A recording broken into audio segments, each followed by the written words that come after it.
Hey YouTube, it's your girl Dr. J, and I am doing Mahogany Homemakers vlog hop. I was supposed to post my introduction last week, so I am a week late, and I am so sorry. I will try to get back on track. But I wanted to introduce you guys to a little bit more about me, my kids, how we do our homeschool experience. So I am homeschooling my 3 kids. I have a 7-year-old son who's going into 3rd grade, and boy-girl 5-year-old twins who are going into 1st grade. We are going into our 3rd year homeschooling, so this 2013-2014 year will be our 3rd year homeschooling, and we are really excited about it. You guys know my kids are, we deal with 2 ends of the spectrum, so my kids are all highly to profoundly gifted, but they also have learning disabilities, in particular severe dyslexia. We also have some vision issues, vision tracking, eye teaming issues that feeds into the dyslexia. We also deal with some sensory integration issues. So we work hard to remediate and accommodate those things, and I talk about that in our homeschool journey. So another thing is, you guys know I call myself Dr. J, and that's because, that's what I do. My first priority is being a homeschool mom, so that's what I do with the majority of my time. But I also teach. I'm a college professor, adjunct, so I teach part-time at several universities, sometimes on ground, where I teach in the classroom, about 2 classes a semester. I'm in the classroom, and I also teach online. So I have both of those. And I've taught at the collegiate level for over 15 years now. And that informs a lot of how we do our homeschool, because my husband and I, one of our big priorities was that we wanted our children to have choice. So whatever they wanted to do in life when they became an adult, we wanted to make sure that we had prepared them for that. So if they're 18 and they say, Mom and Dad, what I want to do is backpack through Northern Africa or backpack through Europe for 5 years. Fine. You got a passport, you know how to get a visa, you know what is necessary to survive, you can go do that. Wonderful. Godspeed. Okay. Or if they want to go the more traditional route and they decide that they want to go to college, we want to make sure that they have their choice in the colleges that they attend, so that nothing is forced on them. And so that's why we do what we do. For instance, you guys know that I am a big advocate of early testing. The reason is because, like, when you have a child with disabilities like mine, dyslexia doesn't go away. You can remediate it, which means that you can give people the skills necessary so that they can navigate their disability, and you can accommodate it, which means you give them tools so they're not held back by their disability. But let's take something like testing. Like, if your child wants to take the SAT, okay, they want to see a history of your child being diagnosed with that disability, and you have been trying to remediate that disability. And if you say, okay, I'm not going to get my child tested until they're in high school, well, sometimes a testing agency may take that diagnosis not until your child was 14 or 15. And they may look at that and think that that is a parent that is trying to stack the system, and so they may be less apt to allow a wide variety of accommodation, as opposed to a child that has a much longer history of not only this diagnosis, but they have been working hard to deal with that diagnosis. So, the more paperwork you can provide, the more your child won't be held back by a disability that they have, because they can get proper accommodation. Another thing, some programs that my children may want to go into will require a recommendation from somebody outside the home, somebody who is not a family member. Someone who has known my child and worked with my child for 10 years can write a much stronger recommendation than somebody who may have only known my child for a semester or 1 year or 2 years. And so, again, that's really all about, am I creating an opportunity for my child to be able to have as many choices in their future as possible? That's what we're trying to do. Because I have seen literally thousands of college students, I've been able to, take those experiences and kind of say, okay, these are some patterns that I'm seeing. For instance, you guys know that we use a lot of books and programs from the UK when it comes to grammar, language arts, those sort of things. The reason is because the pattern that I've seen, not just with students from the UK, but students from countries that use a UK-based model for English language grammar writing, tend to have a much easier time writing at a collegiate level than students who were educated in a more US-based model. And so that's informed our decision.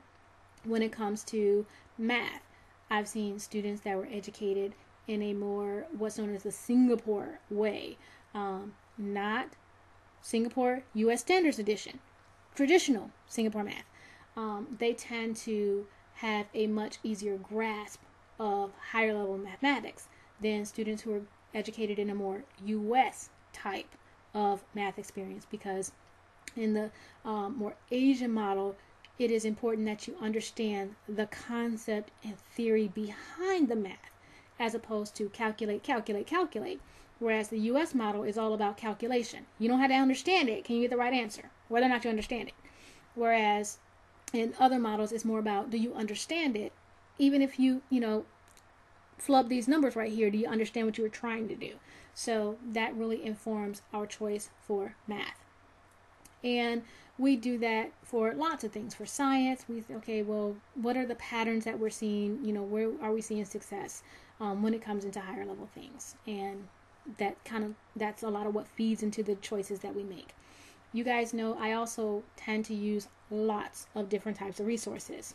Again, that's based on what I have seen in my experience as a professor.